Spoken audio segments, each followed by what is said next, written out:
Hey there, it's Paul from Discover Tinkara.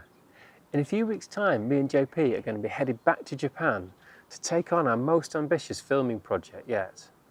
And that's to capture all the stories that will fill Series 2 of Tinkara in Focus.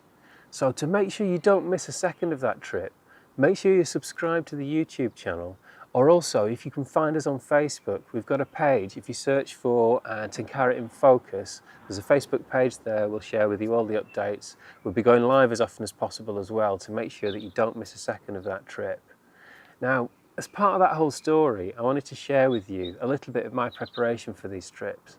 And it's become a little bit of a tradition for me to try and fill a fly box with patterns that I'm going to use in Japan. But it's at this time of year when the weather gets just about warm enough I can actually come outside and use my outside fly tying space. So come along with me now and we'll do a step-by-step of one of my favourite flies of all time. But also I can share with you the story of how this fly tying hut got its name.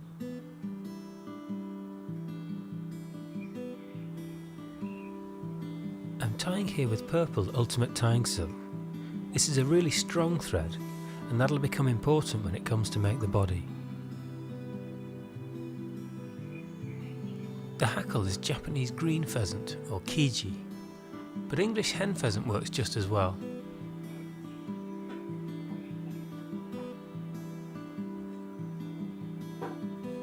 The long stems on these feathers means you can wrap them without needing to use hackle pliers if you like.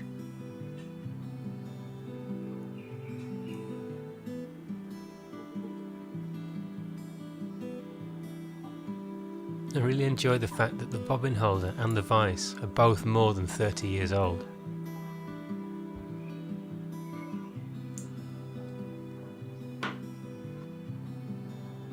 Because I'm using peacock herl as a body material, you'll soon see why it's important to use a strong tying thread.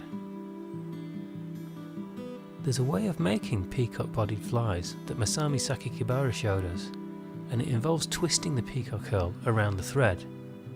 That way, when you wind the body forwards, you have a strong rope of tying thread and peacock herl, and this is much more resistant to the trout's teeth.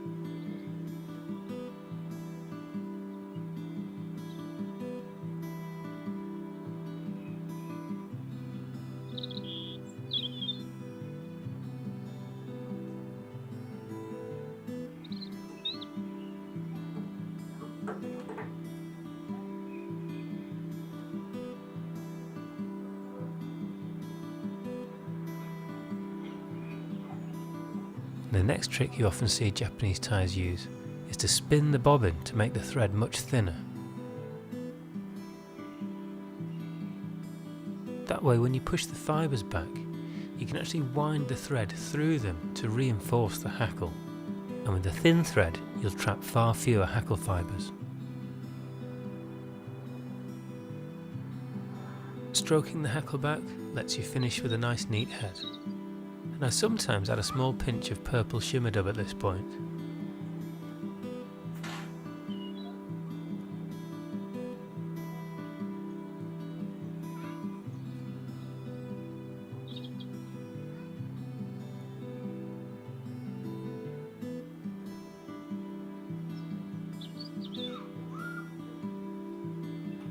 But if I want a more subtle hot spot, I'll simply finish it with clear varnish.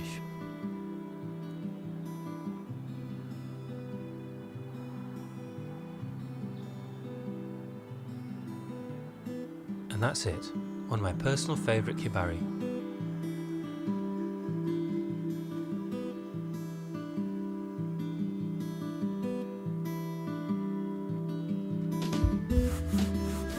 Now this year, the fly tying hut was looking a bit sorry for itself, so I decided it was about time to spruce it up.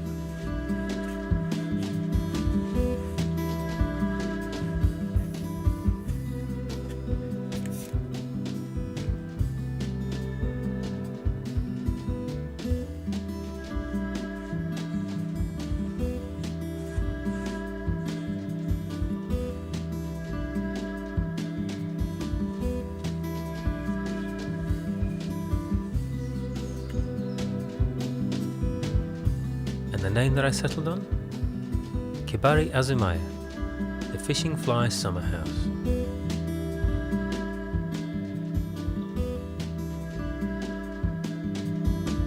and you can find out what the fish think of the flies that I tie here in Season 2 of Tenkara in Focus, so why not join us there?